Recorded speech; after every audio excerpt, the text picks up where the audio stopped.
नालो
वाणी चल रही थी 22 जुलाई 1900 पहले की इसके अंतिम बात चल रही थी। बच्चे समझते हैं कि ये राजधानी स्थापन होती है और ये राजधानी सारे विश्व में एक ही ऐसी राजधानी है जो पुरुषोत्तम संगम युग पर होती है और पुरुषोत्तम संगम युग भी और कोई होता नहीं है। जब कि तुम इतने ऊंचे बनते हो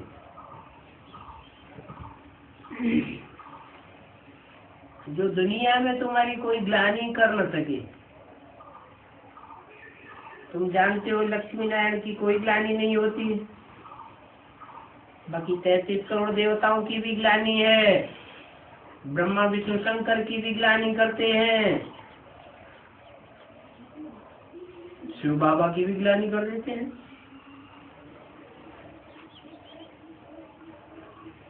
लेकिन मैं तुमको अपन से भी ऊंच बनाता हूँ,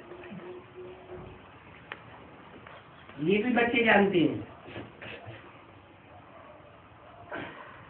कि ऐसी नई दुनिया कौन रचते हैं। बाप ही रचेंगे। इस बात को भूलना नहीं चाहिए। माया तुमको बहुत भुलाती है।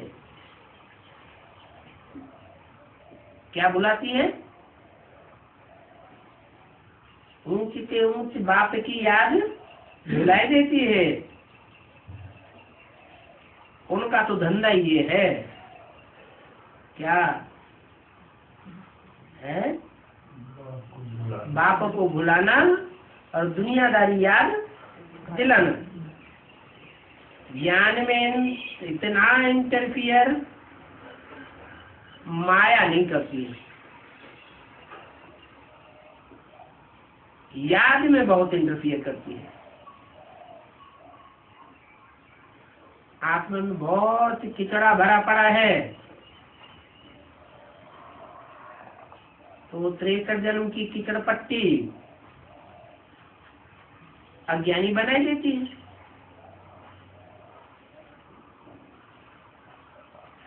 और वह कीचड़ पट्टी याद के बगैर तो साफ हो ही नहीं सकती।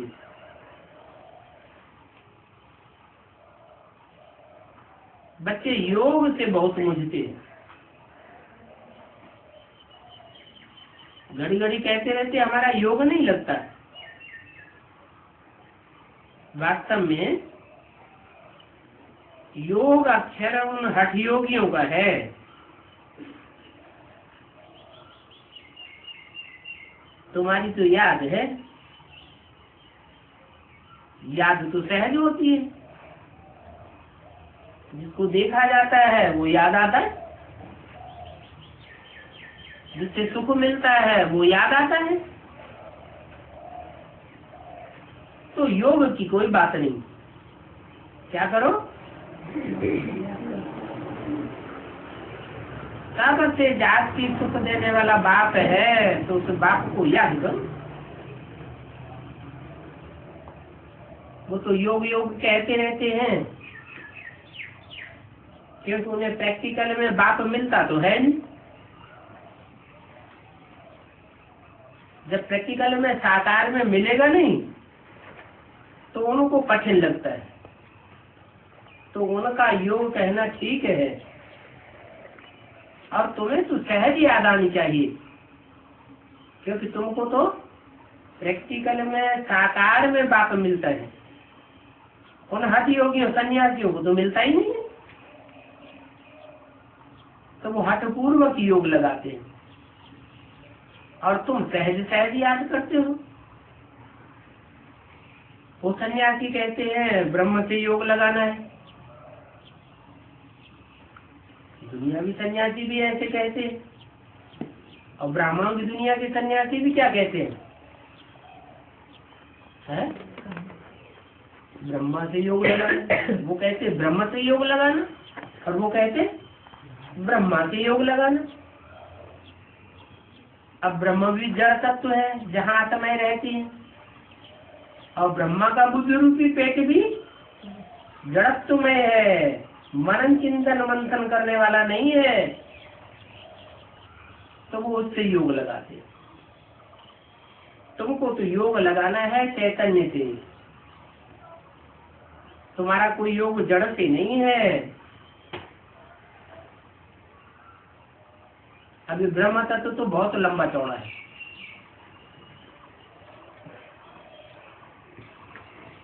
जहाँ आत्माएं रहती है।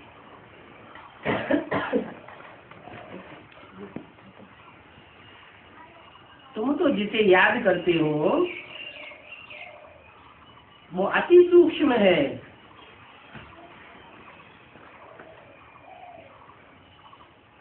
सूक्ष्म और विस्तार। सबसे जास्ती विस्तार वाला कौन है? ब्रह्म तत्व, तुम्हारा घर।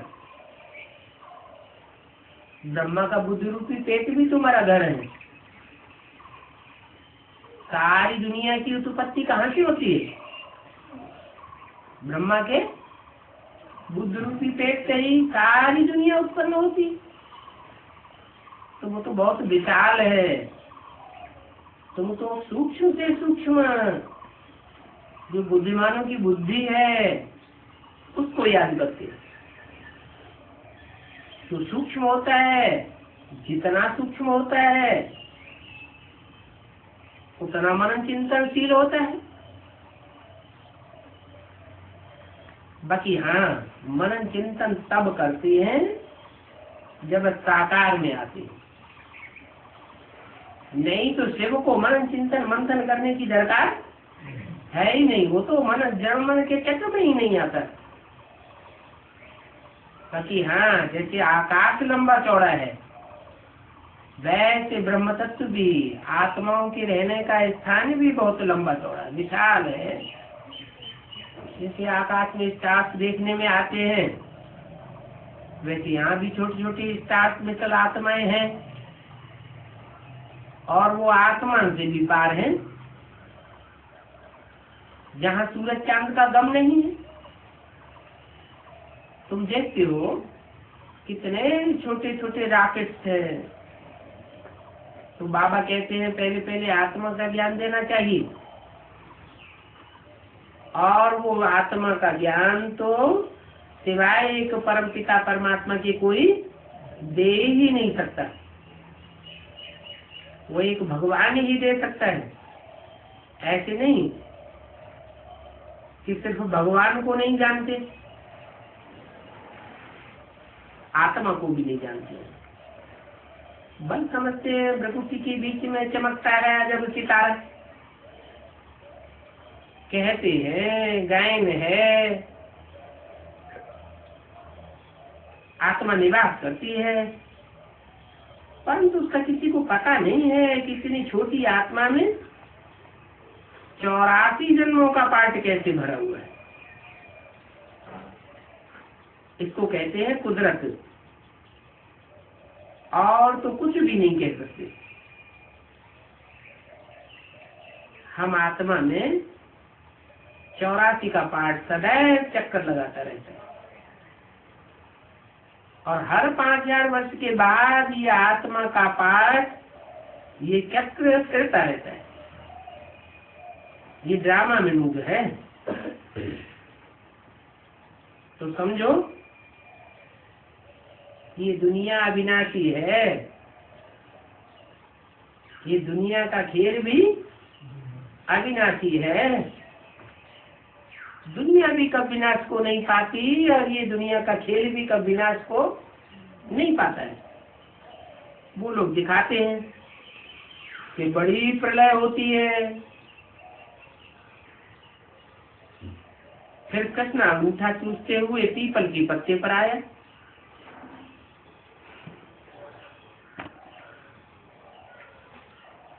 शास्त्रों में ऐसे दिखाते हैं ना,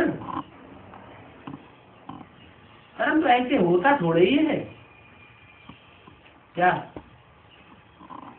कि सागर में पीपल के पत्ते की हल्की सी नवैया हो, और उसमें कृष्ण बच्चा आराम से लेटा हुआ हो, अंगूठा चूस रहा हो। उनके पत्ते जैसी हल्की नवैया डूब नहीं जाएगी? ऐसे हो सकता है क्या? परंतु हद का अर्थ नहीं है, बेहद का अर्थ है। बड़ी प्रलय हो गई, इसका मतलब ये हुआ आप मुझे मर गई दुनिया, सब खलास हो गए, सब मुर्दा हो गए। एक कृष्ण की आत्मा है जो ऐसे अनुभव करती है कि इस संसार रूपी सागर में, इस विषय सागर में कोई पीपल का पत्ता है। वो पीपल का पत्ता बहुत हल्का फुल्का है, इतना हल्का है कि माया का थोड़ा सा झोंका आता है तो पत्ता जोर से हिलता है, डोलता है। नहीं तो बरगद का पत्ता होता है, वो हवा के थोड़े झोंके से क्या हिलेगा डुलेगा? नहीं। कहाँ बरगद जिसे कहते हैं वट वृक्ष, और फिर कहाँ पीपल का पत्ता। पीपल का पत्ता तो कितना डोलता है। तो दिखाते हैं कि बड़ी प्रलय हुई, उस प्रलय में पहले पीपल का पत्ता आधा, वो कौन हुआ है? ब्रह्मा। ब्रह्मा नहीं, ब्रह्मा तो बच्चा है, जगदम्बा का क्या है? वो तो बच्चा है। वास्तव में पीपल का पत्ता है जगदम्बा। रुद्रमाला का लास्ट मणका, पहला मणका और फिर लास्ट मणका। पहला मणका कौन है? जगत पिता। और लास्ट मणका कौन है? जगदम्बा। तो उस जगदम्बा रूपी पीपल के पत्ते पर कृष्ण की आत्मा विराजमान होती है। जैसे माँ के गर्भ में बच्चा आया, और वो बच्चा आया तो इतना भाग्यशाली बच्चा है कि कितने भी माया के तूफान आ रहे हैं, माता को हिला रहे हैं, पीपल का पत्ता कितना भी हिलोरे ले फिर भी वो डूब नहीं सकता। इसलिए गैन है, नैया हिलेगी डुलेगी लेकिन डूबेगी। अभी भी जगदम्बा रूपी पीपल का पत्ता माया के झोंकों से खूब हिलोरे ले रहा है। दुनिया क्या समझती है? खास करके ब्राह्मणों की दुनिया समझती है कि पीपल का पत्ता डूबा भी डूबा। लेकिन बाप कहते हैं कि नैया ऐसी दमदार है कि वो हिलेगी डुलेगी लेकिन डूबेगी नहीं। ये ड्रामा में नूद है।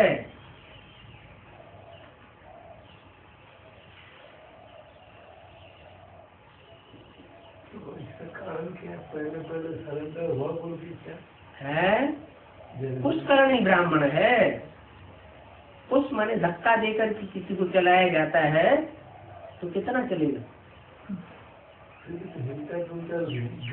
हाँ, लेकिन हिम्मत तो की है तो हिम्मत बच्चे मददे बाप। तो महाप्रलय कब होती नहीं है, वो तो उन्होंने महाप्रलय दिखा दी है। लेकिन वास्तव में ये ड्रामा तो अविनाशी है। एक धर्म की स्थापना जरूर होती है और बाकी सब धर्मों का विनाश, ये चलता ही रहता है। इस समय तुम जानते हो कि मुख्य 3 धर्म हैं जो सृष्टि पर मौजूद है। कौन कौन से 3 धर्म मौजूद हैं?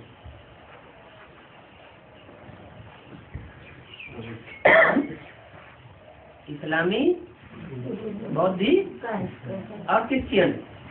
कितनी ढेर की ढेर तादाद में दिखाई पड़ते हैं। और देवी देवता सनातन धर्म दिखाई भी नहीं पड़ता प्रायः लोग में। अभी यह है कल्याणकारी संगम। इस कल्याणकारी संगम युग में जो बाद में आने वाले धर्म है मुख्य 3, इस्लामी, बौद्ध, क्रिश्चियन, सत्य के आदि में भी नहीं थे और अंत में भी नहीं रहेंगे। क्या रहेगा? आज सनातन देवी देवता धर्म जो भगवान आकर के स्थापन करते हैं वही रहेगा। बुद्धि से समझना चाहिए। पुरानी दुनिया और नई दुनिया में रात दिन का फर्क है। पुरानी दुनिया कौन बनाते हैं और नई दुनिया कौन बनाते हैं? नई दुनिया बाप बनाते हैं। नई दुनिया में स्वर्ग होता है ना, तो स्वर्ग बनाने वाला कौन होगा? जो सदैव स्थिति में रहने वाला सदा शिव है, वही नई दुनिया रूपी स्वर्ग बनाता है। नरक को क्या बताता है? नारायण बनाता है। तो नारायण स्वर्ग में होता है और नर मानो मनुष्य कहाँ होता है? नरक में होता है। नर नरक बनाता है तो उसे नरक की दुनिया मिलती है। शिव नरक को नारायण बनाता है तो नारायण को स्वर्ग की दुनिया मिलती है। आज पुरानी दुनिया, कल नई दुनिया। कल की दुनिया में क्या था और आज की दुनिया में क्या है और कल की दुनिया में क्या होने वाला है, ये तुम जानते हो, समझ सकते हो। जो जिस धर्म का है वो उसी धर्म की स्थापना करते हैं। क्या मान लो कोई क्रिश्चियन धर्म का है, क्रिश्चियन धर्म का बीज हो, क्रिश्चियन धर्म की आधारभूत जड़ हो, क्रिश्चियन धर्म का पत्ता हो, तो कौन सी सेवा करेगा? बस भगवान आ जाते हैं, समझाते हैं, भगवान आकर सनातन धर्म की स्थापना करते हैं, फिर भी अगर क्रिश्चियन धर्म का बीज होगा या पत्ता होगा या जड़ होगा तो वो कैसी सेवा करेगा? सनातन धर्म की सेवा नहीं करेगा, क्या करेगा? अपने धर्म की ही स्थापना करेगा। और वो तो सिर्फ एक आते हैं, विधर्मी धर्मों की स्थापना करने वाले एक धर्म पिता पहले आते हैं।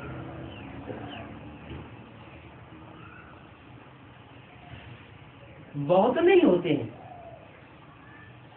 ऐसे नहीं कि आने से ही भक्ति मार्ग शुरू हो जाता है, नहीं। जब बहुत ढेर के ढेर हो जाते हैं तब भक्ति मार्ग शुरू होता है। यहाँ भी क्या होता है सनातन धर्म में है, जब ढेर के ढेर देवताएं हो जाते हैं तब भक्ति मार्ग शुरू होता है। थोड़े देवताएं होते हैं तो भक्ति मार्ग तो नहीं होता। तो बहुत जब ढेर होते हैं भक्ति मार्ग शुरू होता है। अभी बाप ने कहा है ही हुई, इन बहुतों की बात मत सुनो। बच्चों को समझाया है भक्ति मार्ग की बातें तुमको सुननी ही नहीं है, क्योंकि भक्ति मार्ग एक के द्वारा स्थापन किया हुआ नहीं है। अनेक जब हो जाते हैं तब भक्ति मार्ग चलता है।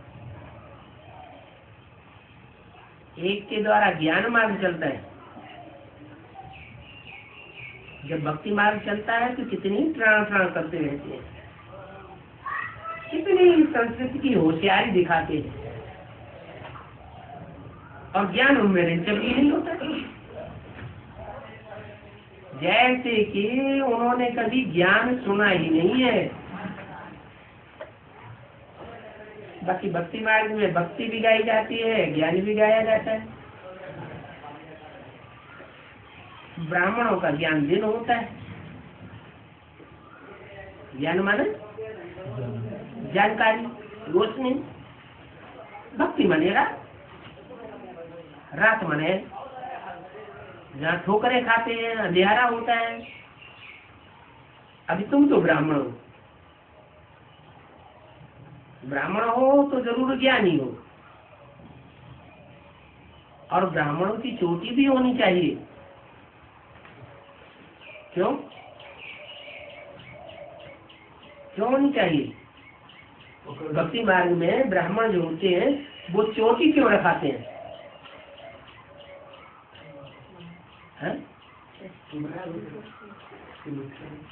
चोटी रखाते हैं, क्यों रखाते हैं? किस बात की यादगार है? क्योंकि इस शरीर में सबसे ऊंचे से ऊंचा हिस्सा क्या है? ऊंचे से ऊंचा अंग कौन सा हुआ? चोटी। तो इस सृष्टि में भी सबसे ऊंचे से ऊंची स्टेज वाला जो हिस्सा है वो संगम युग है। संगम युग में तुम ब्राह्मण चोटी बनते हो, सबसे ऊंचे बनते हो। देवताएं भी इतने ऊंचे नहीं होते जितने तुम ऊंचे बनते हो। देवताएं ऊंचे क्यों नहीं होते?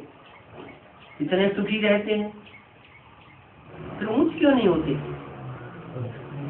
इसलिए ऊंचे नहीं होते कि वो बाप को नहीं जानते, और तुम बाप को भी जानते हो। तो ब्राह्मणों की चोटी भी होनी चाहिए।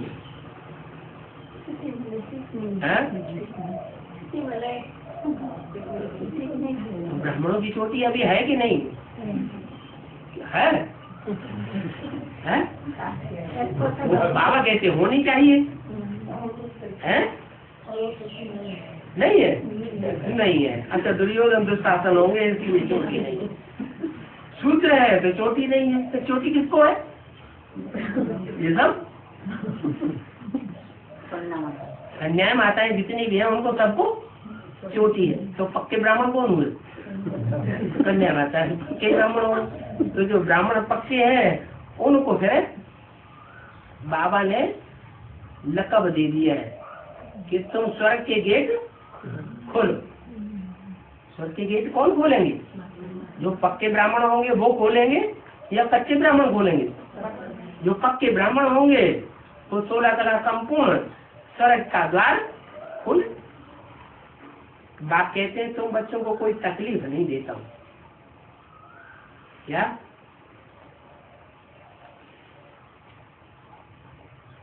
बाप कोई तकलीफ देते हैं क्या? कहते हैं अपन को आत्मा समझ है, मुझे याद करो, इसमें तकलीफ की क्या बात है? फिर तकलीफ कौन देता है? तो ब्राह्मण क्यों दुखी होते हैं? माया तकलीफ देती है। माया कोई न कोई रूप धारण करके अड़चन बन के आ जाती है, विघ्न डालने के लिए आ जाती है। और हमको बाप की याद कोई स्त्री का रूप धारण करके आएगी, कोई पुरुष का रूप धारण करके आएगी, कोई पदार्थ का रूप धारण करके आएगी। कितने आलतू फालतू संकल्प लाती है। बाप तो बच्चों को कब कोई तकलीफ देते ही नहीं।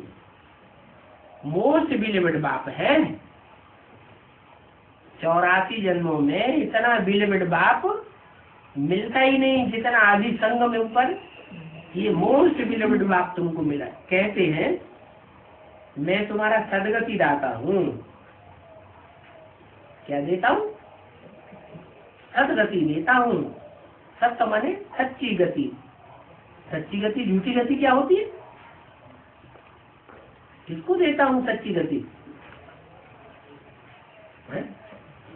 आत्मा को सच्ची गति देता हूँ। सच्ची गति क्या होती है? सत्य ऊपर होगा या नीचे होगा? सत्य ऊपर होगा। और झूठ झूठ नीचे होगा। कलयुगी दुनिया झूठ है तो कलयुगी दुनिया नीचे दिखाई जाती है और सत्य की दुनिया ऊपर दिखाई जाती है। तो मैं तुम्हारी सदगति करता हूँ। सदगति करने का मतलब यह है तुम्हारी आत्मा को ऊपर ऊपर ले जाता हूँ। सदगति का मतलब सत्य गति, सच्ची गति। सत्य माने सच्चाई। सच्चाई का ज्ञान करा के तुम्हारी आत्मा को इस झूठ दुनिया से क्रॉस करके पार ले जाता हूँ। सूरज चांद सितारों की दुनिया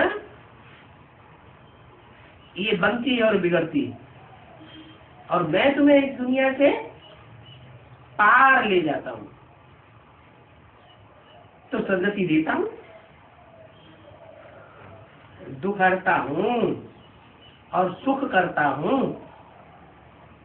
तो पुरानी दुनिया से पार ले जाता हूँ तो दुख हरता हूँ, और फिर नई दुनिया में भेजता हूँ तो सुख करता हूँ। तो तुम याद भी मुझे एक को करते हो। भगवान भगवान कहते हैं तो एक भगवान को याद करते हैं या अनेक भगवान को याद करते हैं? फिर सर्वव्यापी क्यों कह देते हैं? नहीं, अगर सर्वव्यापी भी कह देते हैं तो सर्व में सच्चा और झूठा है या नहीं है? कोई भी प्राणी मात्र हो उसमें कुछ न कुछ सत्य है या नहीं है? और जो भी सत्य है वो किससे मिला? उसी सच्चिदानंद से मिला। वो सत्य चित्त आनंद है। सत्यम शिवम सुंदरम है। उसकी याद से ही सारी दुनिया सत्य बनती है, सुखदायी बनती है। हाँ, कोई आत्मा में वो सत्य, वो सच्चाई लंबे समय तक टिकी रहती है, और कोई में थोड़ा सा। जिसने जितना याद किया, जिसने जितना संग किया, उतनी उसमें ताकत बढ़ती है। कोई आत्माएं जो है जल्दी दुखदायी बन जाती है, और कोई आत्माएं लंबे समय तक सुखदायी रहती है। जैसे अष्टदेव है तो उन्होंने जरूर जाति याद किया होगा। जाति याद किया होगा तो उन्होंने सच्चाई की शक्ति ज्यादा भरी है या कम भरी है? कम भरी है कि ज्यादा भरी है? कम भरी है। देवताओं में, हाँ, उन अष्टदेवों में जो धर्मराज की सजा भी नहीं खाते, तो उन्होंने सच्चाई की शक्ति कितनी भरी होगी? इतनी भरी है कि अंतिम जन्म तक भी जो हीरो पार्टधारी है उसके साथी सहयोगी बनकर के रहते हैं, धोखा नहीं देते। और दूसरी आत्माएं धोखा दे जाती है दूसरों। तो सत्य की शक्ति ज्यादा रहती है ना, वो याद के बल से रहती है, संग के बल से रहती है। यहाँ जितना जितना हम एक सत्य बात का संग करेंगे बुद्धि से, उतना उतना हमारे अंदर शक्ति बढ़ती जाती है। और वो शक्ति ऐसे भी नहीं कि मनुष्यों में ही बढ़ती है, जो भी मनुष्यों के संसर्ग संपर्क में आने वाले प्राणी मात्र हैं, उनमें भी वो संग के रंग से, वाइब्रेशन से वो सत्य की शक्ति बढ़ती है। तो तुम मुझे एक सत्य को याद करते हो, भक्ति मार्ग में क्या क्या कर दिया है, मुझे कितनी गालियां देते कि मैं सर्वव्यापी हूँ, कंकड़ पत्थर में हूँ, कहते हैं गॉड इज वन, फिर सर्वव्यापी कह देते हैं। जब गॉड वन है, गॉड एक ही है, तो एक के द्वारा ही प्रत्यक्ष होगा ना संसार में, सर्वव्यापी कैसे हो गया? गॉड भी एक है और शक्ति का चक्कर भी एक ही है। इसी पृथ्वी पर ही ये शक्ति का चक्र है। सत्युग त्रेता द्वापर कलयुग 4 युग आवर्तन होते हैं, और कोई सितारे पर और कोई ग्रह उपग्रह पर ये 4 युगों की शक्ति का आवर्तन नहीं होता। पृथ्वी पर ही जीव जंतु रहते हैं। जैसे वो लोग समझते हैं कि और ग्रहों में भी दुनिया है। साइंस लोग भी आजकल क्या समझते हैं, साइंसदान भी समझते हैं और ग्रहों पर दुनिया है, तो वहाँ प्लाट खरीदने के लिए कोशिश करते रहते हैं, जाने की कोशिश करते हैं। वहाँ कुछ भी है ही नहीं, वहाँ जीवन ही नहीं है। जीवन कहाँ है? जीवन सिर्फ एक पृथ्वी पर। क्यों? क्योंकि जीवन पाने के लिए सूर्य से निश्चित दूरी चाहिए। थोड़ी भी दूरी कम हुई या ज्यादा हुई तो जीवन टिक नहीं सकता। इस पृथ्वी पर ही उत्तरी ध्रुव, पृथ्वी तो गोल है ना, उसमें उत्तरी ध्रुव और दक्षिणी ध्रुव, और सूर्य सामने चमक रहा है। तो सामने जो हिस्सा पड़ता है पृथ्वी का, वहां जीवन है, और उत्तरी ध्रुव पर जीवन है ही नहीं। दक्षिण ध्रुव पर भी जीवन है ही नहीं, वहां सदैव बर्फ ही बर्फ जमी रहती है। तो देखो, पृथ्वी पर ही थोड़ी सी दूर का अंतर पड़ गया तो जीवन नहीं है। फिर और सूर्य और सितारे वगैरह ग्रह उपग्रह तो कितनी दूर है और कितने नजदीक है, तो वहां जीवन होने का सवाल पैदा ही नहीं होता। तो सृष्टि चक्र भी एक ही जगह घूमता है, एक ही ग्रह पर एक ही चक्र है सृष्टि का। ऐसे नहीं कि आकाश में कोई दुनियाएं हैं। आकाश में जड़ सितारे तो हैं, परंतु वो सूर्य से इतनी दूर है अथवा इतने पास है सूर्य के, तो हमारी गर्मी के वहां कोई जीवन हो ही नहीं सकता। और दूर है तो हमारी सर्दी के वहां कोई जीवन हो ही नहीं सकता। तो आकाश में ग्रह उपग्रह तो है, परंतु वह जड़ है, वहां कोई जीव जंतु नहीं हो सकता। आकाश में स्टार्स हैं, मनुष्य समझते एक एक स्टार में शक्ति चक्र है। नीचे भी दुनिया है। वास्तव में ये सब भक्ति मार्ग की बातें हैं। भक्ति मार्ग में शास्त्रों में भी लिख दिया है ना कि चंद्रमा पर देवताएं रहते हैं, और चंद्रमा पर तो मनुष्य जाकर के लौट आए वापस। वहाँ कोई जीव जंतु है क्या? वहाँ उनको कोई भी जीव जंतु नहीं मिला। सभी जानते हैं कि ऊंच से ऊंच भगवान भी एक ही है और सृष्टि भी एक ही है।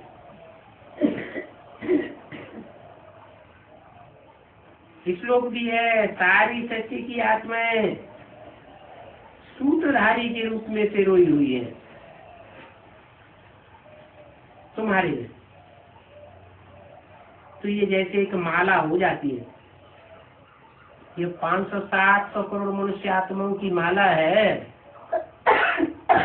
जो एक क्रम से आत्माएं नीचे इस सृष्टि पर उतरती है, जीवन धारण करती है, पार्ट बजाती हैं, और उसी क्रम से फिर वापस परमधाम चली जाती है। तो एक प्रकार की माला हो गई। इसको बेहद की रुद्रमाला भी कह सकते हैं। बेहद की रुद्रमाला माने 500 करोड़ की रुद्रमाला, और हद की रुद्रमाला माने इसकी गिनती की जा सके। जैसे सर के ऊपर रुद्रमाला दिखाते हैं 8 की रुद्रमाला, गले में रुद्रमाला दिखाते हैं 108 की रुद्रमाला। तो ये बेहद की रुद्रमाला है मनुष्य शक्ति, सूत्र में बंधे हुए हैं। सूत्र माने कौन सा सूत्र? ये ज्ञान का सूत्र है और स्नेह का सूत्र है। जो भी आत्माएं हैं इस शक्ति में, वो सब उस माला रूपी संगठन के सूत्र में बंधी हुई है। सूत्र कौन सा बताया? 2 धागे मिलाए जाते हैं, एक सूत्र बन जाता है। एक है स्नेह का सूत्र और दूसरा है ज्ञान का सूत्र। एक है विजयमाला स्नेह का सूत्र, और एक है रुद्रमाला। कौन सा सूत्र? ज्ञान का सूत्र। इस सूत्र में बंधे हुए हैं, जैसे कि ये माला हो जाती है। गाते तो रहते हैं परंतु समझते कुछ भी नहीं है। अभी ये बातें कहते हैं सूत्रधारी, लेकिन समझते नहीं है कि सूत्रधारी कैसे है, कब है। बाप आकर समझाते हैं, बच्चे मैं तुमको जरा भी तकलीफ नहीं देता हूँ। ये भी समझाए जिन्होंने कल्प पहले भक्ति की है और पहले पहले भक्ति की है, वो ही ज्ञान में सीखे जाएंगे। कल्प पहले जिन्होंने तीखी भक्ति नहीं की होगी, वो इस कल्प में भी तीखी भक्ति करने वाले नहीं बने हैं, और इस कल्प में भी तीखी भक्ति करने वाले नहीं बने हैं।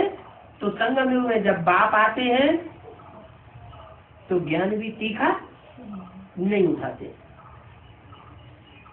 जिन्होंने कल्प पहले तीखी भक्ति की है, वो इस कल्प में भी उन्होंने तीखी भक्ति की है, और अभी संगम युग में ज्ञान भी तीखा उठाते हैं।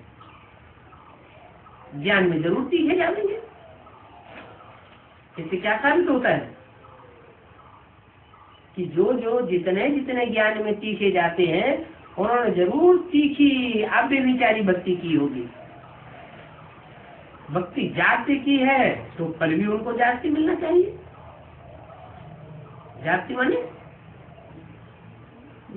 है, ज्यादा भक्ति की है तो फल जाति मिलना चाहिए। क्या फल मिलेगा? ज्यादा भक्ति करने वालों को क्या फल मिलता है? जाति। अभी तो बताया सुख शांति सती में मिलेगी। अभी क्या मिलता है? ज्ञान मिलता है। जाति भक्ति की है तो जाति ज्ञान मिलता है। अव्यभिचारी भक्ति की है तो अव्यभिचारी ज्ञान उठाते हैं। अगर व्यभिचारी भक्ति की है तो ज्ञान भी कैसा उठाते हैं? व्यभिचारी ज्ञान उठाते हैं। भले भगवान आकर के ज्ञान सुनाता है, ये भी जान लेते हैं एक भगवान ही ज्ञान सुनाता है, सच बताता है, लेकिन फिर भी औरों की बातों को विश्वास करने लग पड़ते हैं। कहते हैं ना भक्ति का फल भगवान देते हैं,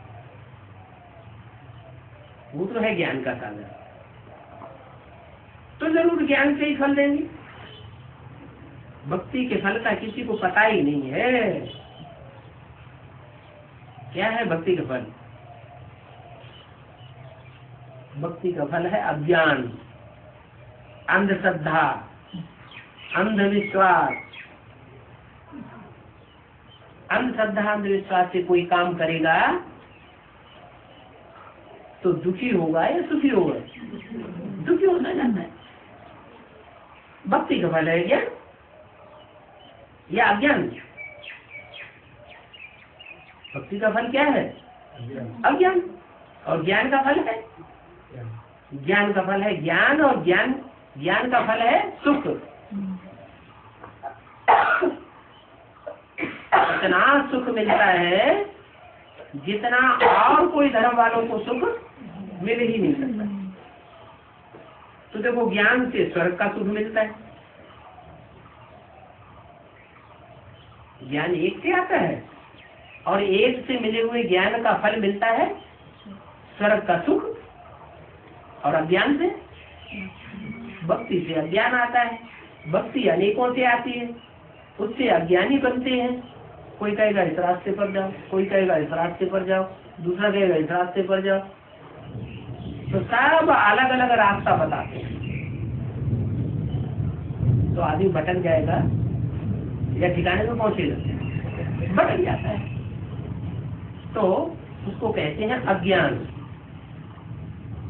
उससे जरूर दुख मिलेगा। तो भगवान फल देते हैं अर्थात स्वर्गवासी बनाते हैं, और भक्ति का फल मनुष्य गुरु देते हैं तो क्या बनाते हैं? नरकवासी बनाते हैं। तो देखो स्वर्गवासी एक ही बाप बनाते हैं। कारण क्या?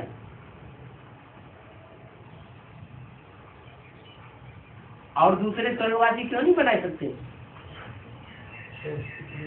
हाँ, कोई भी सदैव स्वस्थिति में टिकते ही नहीं है, तो स्वर्गवासी बना ही नहीं सकते। सबको देहाभिमान आता है। क्यों आता है सबको देहाभिमान? क्योंकि सब आत्माएं जो भी जन्मण के चक्र में आने वाली है सब शरीर धारण करती है, शरीर में ही बंद करके रहती है, सब पाठ बजा सकती है। एक भगवान है जो शरीर के जन्म मरण के चक्र में नहीं आता है, गर्भ से जन्म नहीं लेता है, इसलिए वो सदैव स्वस्थिति में रहने के कारण स्वर्गवासी बनाता है। रावण का भी किसी को पता नहीं। कहते भी हैं ये पुरानी दुनिया है, लोग जानते हैं कि पुरानी चीज दुखदायी होती है और नई चीज सुखदायी होती है। पुराने मकान में दुख मिलता है या नए मकान में दुख मिलता है? मकान पुराना हो जाएगा, टूट फूट जाएगा, तो सर्दी गर्मी बरसात कोई भी मौसम हो दुख ही दुख देगा, और मकान नया होगा तो सुख देगा। ये दुनिया भी एक, ये सृष्टि भी एक प्रकार का मकान है, और इस सृष्टि मकान को कोई भी धर्म पिता आकर के नया नहीं बनाता है। एक भगवान ही है जो तो पुरानी दुनिया रूपी सच्ची रूपी मकान को पुराने से बदल करके नया बना सकता है। कब से पुरानी है वो अभी कोई हिसाब नहीं लगा सकते। हिसाब नहीं जानते हैं तो कहते हैं लाखों करोड़ों वर्ष पुरानी है। बाप आकर समझाते हैं कि ऐसे कैसे हो सकता है कि लाखों वर्ष की सच्ची पुरानी हो, फिर तो कोई हिसाब भी नहीं बता पाएगा। हिसाब न निकाल पाते हैं, इसलिए लाखों करोड़ों वर्ष पुरानी बताई देते। बाप तो बताते हैं कि देखो दुख की हिस्ट्री बनाई जाती है। मनुष्य जो हिस्ट्री सुनाते हैं वो दुख की दुनिया की हिस्ट्री सुनाते हैं या सुख की दुनिया की हिस्ट्री सुनाते हैं? क्यों? क्योंकि दुख में दिन गिने जाते हैं। दुख में एक एक दिन, एक एक पल गुजारना मुश्किल हो जाता है, इसलिए उसकी हिस्ट्री याद रहती है। और सुख में टाइम ऐसे पास हो जाता है कि उसकी गिनती करने की दरकार रहती नहीं। तो मनुष्य सृष्टि में मनुष्यों को जो हिस्ट्री मिली है वो कितने साल की मिली है? ज्यादा से ज्यादा 2500 साल की हिस्ट्री मिली है। 2500 साल से मनुष्य दिन गिनते आए हैं। किच्चियन संवत गिन बनाई लिया, शक संवत बनाई लिया, बनाया ना। तो ये दिन गिनने का टाइम कब से शुरू हुआ? जब से दुनिया पुरानी दुखदाई बनना शुरू हुई तब से हिस्ट्री बनी। तो दुख की दुनिया की हिस्ट्री मनुष्यों के पास है। सुख भी तो कभी रहा होगा। ऐसे होता है कि रात ही रात बनी रहे, रात होगी तो दिन भी होगा। दुख की दुनिया है तो कभी सुख की दुनिया भी नहीं होगी। तो सुख की दुनिया कौन बनाता है और दुख की दुनिया कौन बनाता है, ये भी बाप आकर समझाते हैं। वो बैठ मनुष्य सृष्टि रूपी झाड़ का बीज बताते हैं। क्या जो बताने वाला है वो कोई साकार होना चाहिए या सिर्फ निराकार शिव होना चाहिए? बताने के लिए तो मुख चाहिए। तो बताने वाला जो है वो तब कहा जाता है जब वो निराकार उस साकार में मनुष्य सृष्टि के हीरो पाठधारी में प्रवेश करे। वो मनुष्य सृष्टि का हीरो पाठधारी बीज है, सारी मनुष्य सृष्टि का बीज है। क्या फल पहले होते हैं कि बीज पहले होता है? पहले होता है। फूल पहले होते हैं या बीज पहले होता है? पत्ते पहले होते हैं या बीज पहले होते हैं? जड़ें पहले होती है कि बीज पहले होता है? चाहे जड़ें हो, चाहे तना हो, चाहे टहनियाँ हो, चाहे पत्ते हो, चाहे फल हो, चाहे फूल हो, वो सब बाद में आते हैं। पहले बीज है। तो जब नई सृष्टि का आवर्तन होता है या होना होता है तो भगवान आकर के पहले पहले जो जानकारी देते हैं वो बीज की जानकारी देते हैं। इस मनुष्य सृष्टि का ये बीज है और उस बीज की हिस्ट्री ज्योग्राफी भी बताते हैं। अगर बीज की हिस्ट्री ज्योग्राफी पता चल जाए तो सारे व्यक्ति की हिस्ट्री ज्योग्राफी को पता चल सकता है। तो वो बीज का विनाश नहीं होता है। क्या बीज के अलावा और जितने भी हैं वो ऑलराउंड पार्टधारी नहीं है। एक बीज है जो सत्य रूपी रंगमंच पर ऑलराउंड पार्ट बजाता है। और सब आत्माएं कहाँ जाके बैठेंगी? शरीर छोड़ करके, पार्ट छोड़ करके परम धाम जाके बैठेंगे, कोई कम कोई ज्यादा। लेकिन एक बीज ऐसा है मनुष्य सृष्टि का बीज कि वो ऑलराउंड पार्ट बजाता है। वो ऊपर में है अर्थात ऊंची स्टेज में है, उसको उल्टा झाड़ कहते हैं। मनुष्य सृष्टि रूपी बीज जब भगवान आते हैं तो वो ऊंची स्टेज में है। वो बीज भी झाड़ जब उल्टा लटका हुआ है तो कभी नीचे आता है या नहीं आता है? हा? किस रूप में आता है? झाड़ उल्टा है, ऊपर जड़ें हैं, बीज है और नीचे टहनियां शाखाएं लटकी हुई हैं। तो बीज ऊपर ही रहता है या कभी नीचे भी आता है? ऐसा तो नियम नहीं है कि कोई सदैव ऊपर ही ऊपर बना रहे। ऐसा नियम है कि सदैव कोई सुखी ही सुख में बना रहे? सुख होगा तो दुख भी होगा और दुख होगा तो सुख। ये हो सकता है कोई आत्मा के जीवन में सुख ज्यादा रहे और कोई आत्मा के जीवन में दुख ज्यादा रहे। तो जो बीज है मनुष्य शक्ति का वो कभी नीचे आता है या नहीं आता है? किस रूप में? हाँ, फूल के रूप में। पहले जब वृक्ष पूरा नीचे बढ़ जाता है तो उसमें से फूल निकलता है, बौर निकलता है, फिर वो फूल फल बन जाता है और फल के अंदर बीज होता है। वो बीज पहले पहले उस फल से कनेक्टेड होता है, अटैचमेंट में होता है। जब फल पक जाता है अच्छी तरह से तो बीज फल से अलग हो जाता है। रहता फल के अंदर ही है, फल के अंदर रहते हुए भी क्या होता है? डिटैच हो जाता है। तो ये गति है कि वो मनुष्य शक्ति का जो बीज है वो पहले पहले सारे वृक्ष से अपना अटैचमेंट तोड़ देता है। फल से ही अटैचमेंट तोड़ता है या टहनियों से, पत्तों से भी अटैचमेंट तोड़ देता है?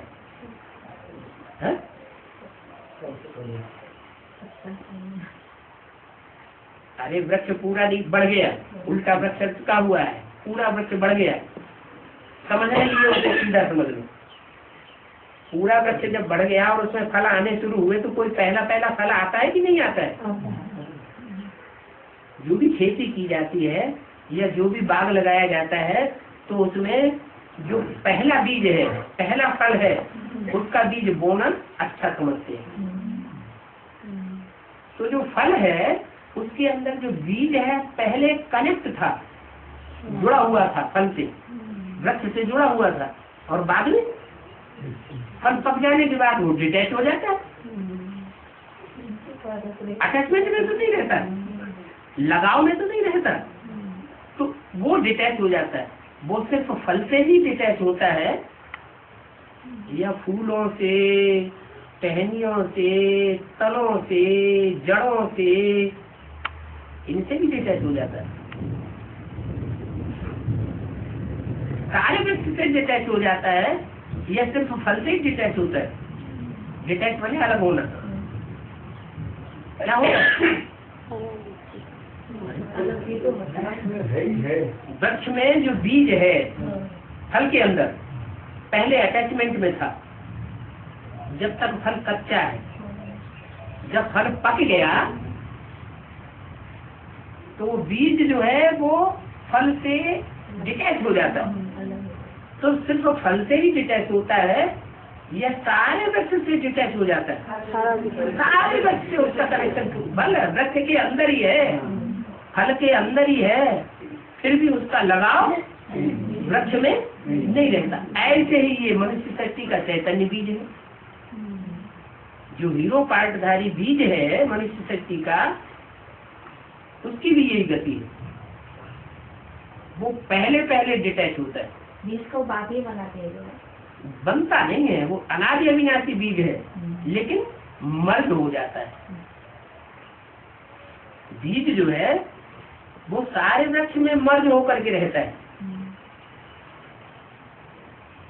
बीज अगर कड़ुआ है तो पत्ते भी कड़ुए और जड़ भी कड़वी, और जो फल आता है वो भी कड़ुआ या खट्टा या मीठा होता है। लेकिन जब पक जाता है फल तो फल मीठा होता है, और वो बीज कड़ुआ वो फिर अपना स्वरूप पकड़ करके ज्यों का त्यों रहता है। नीम का बीज मीठा है, नीम का बीज भी कड़ुआ होता है, लेकिन उसका फल पकने के बाद मीठा हो जाता है। तो ये मनुष्य शक्ति युक्ति जो बीज है, जो हीरो पार्टधारी है, उसकी भी यही गति है। तो बोला इस मनुष्य सत्य रूपी वृक्ष को उल्टा झाड़ कहा जाता है। इसमें बाप ऊपर में है। बाप मन आत्माओं का बाप शिव भी ऊपर है, और जब संगम युग में वो आत्माओं का बाप इस सच्ची पर आता है, नई सच्ची बनाता है, तो मनुष्य सच्ची रूपी बाप भी ऊपर ऊंची स्टेज में कार्य करता है। जितनी ऊंची स्टेज में वो सेवा करता है, इतनी ऊंची स्टेज में कार्य करने वाला और कोई नहीं होता है। बाप ऊपर में, आत्माएं और जो आत्माएं हैं वो बाप को ऊपर देख करके बुलाती है। मंगलदेवी वाले बुलाते हैं कि नहीं बुलाते हैं? मंगलदेवी वाले, इनका तो नाम ही है मंगलदेवी, मंगलदायी, मंगल देने वाले हैं। और बुलाना तो भक्ति मार्ग की बात है? बुलाना करना ये भक्ति मार्ग में होता है या ज्ञान मार्ग में होता है? भक्ति मार्ग में होता है। ये तो बुलाना करना तो अच्छी बात नहीं हुई है? फिर क्यों बुलाते हैं? भक्ति मार्ग का, भक्ति माने अज्ञान, अज्ञान का जब तक भी अंश मात्र है आत्मा में, तो भगवान को क्या करेगी? बुलाएगी। और जब अज्ञान का अंश मात्र भी खत्म हो जाए, क्या भक्ति का अंश ही खत्म हो जाए, तो फिर बुलाने की दरकार नहीं रहेगी। तो बोला आत्माएं बाप को ऊपर में देख करके बुलाती है। क्यों बुलाती है?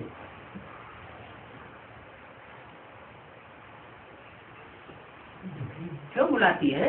इसलिए बुलाती है कि ऐसी ऊंची स्टेज में मेरे को भी नीचे आकर ले जाए। ऊपर हम तो चढ़ नहीं पा रहे, हम नहीं चढ़ पा रहे हैं, तो हमारी तो मजबूरी है। तुम तो नीचे आ सकता है, डुबक लगा सकता है कि नहीं लगा सकता है? तो तू नीचे आ सकता है, तो तू आ जा और मेरे को ऊपर ले जा। कोई तैरने वाले ऐसे होते हैं होशियार, वो डुबक लगाते हैं और जो डूब गया है उसको भी पकड़ करके ऊपर ले आते हैं। फिर कोई डूबने वाले ऐसे भी होते हैं इतने पावरफुल भारी अभिमानी सांड है जो बचाने वाला है उससे दिला देते हैं। ऐसा होता है ना। तो जो ऊपर में बीज है उस बीज को नीचे बुलाते हैं, बाप को ऊपर से देख करके बुलाते हैं। अब शरीर तो नहीं बुला सकता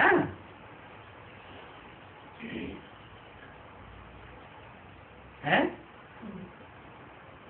बुलाने वाले हाँ, आत्मा तो एक शरीर छोड़ दूसरे में जाती है।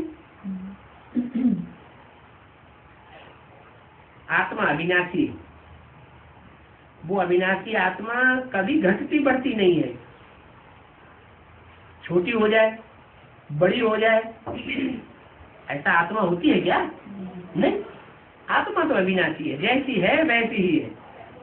और आत्मा कभी मृत्यु को भी नहीं पाती है। मृत्यु को कौन पाता है? शरीर मृत्यु को पाता है। तो ये खेल बना हुआ है। क्या खेल बना हुआ है? कि आत्माएं ऊपर से नीचे आकर के खेल करती है। कोई भी आत्मा हो, खेल सब करती है। सुप्रीम सोल आकर खेल करता है कि नहीं? सुप्रीम सोल भी खेल करता है। जो हीरो पार्टधारी परमात्मा है वो भी इस सच्ची पर आकर खेल करता है या नहीं करता है? वो भी खेल करता है। या जो भी आत्माएं मात्र हैं वो सब इस सच्ची रंगमंच पर ऊपर से नीचे उतर करके खेल करती है। आत्मा खुद कहती है मैं एक शरीर छोड़ दूसरा लेती हूँ, एक कपड़ा बदलती हूँ और दूसरा कपड़ा दाग करती हूँ। खेल करती रहती है। सारे खेल के आदि पर्यंत का राज भी बाप ने बताया है। एक एक आत्मा का अलग अलग नहीं बताते। क्या बताते हैं? सारे खेल का आदि पर्यंत बाप आकर बताए देते हैं। और बाप बताते हैं तो बता करके आस्तिक बनाए देते हैं। आस्तिक माने आस्था रखने वाला। आस्तिक माने आस्था रखने वाला, विश्वास रखने वाला, निश्चय रखने वाला। किसके ऊपर विश्वास और आस्था रखेंगे? जानकारी होगी, पहचान होगी तो आस्था रखेंगे। कि जानकारी नहीं है, पहचान ही नहीं है तो आस्था रखेंगे। हम आपको जानते ही नहीं, कभी हमने देखा ही नहीं, जाना ही नहीं, अनुभव ही नहीं किया, तो हम आपके ऊपर निश्चय विश्वास करेंगे? नहीं करेंगे। तो आपके लिए हम नास्तिक हुए कि आस्तिक हुए? नास्तिक ही कहेंगे ना। तो आस्तिक वो है जो बाप को जानते हैं। अगर जाने नहीं तो आस्तिक नहीं कही जा सकती। सारी दुनिया जो भक्ति मार्ग में चलती है वो बाप को जानती है क्या? है? जानती है? कोई नहीं जानती। बाप का असली रूप क्या? कह देंगे सर्वव्यापी। तो अनेक रूप हो गए या एक रूप हुआ? फिर आस्तिक कैसे? सब नास्तिक है। बाप आकर के नास्तिकों को आस्तिक बना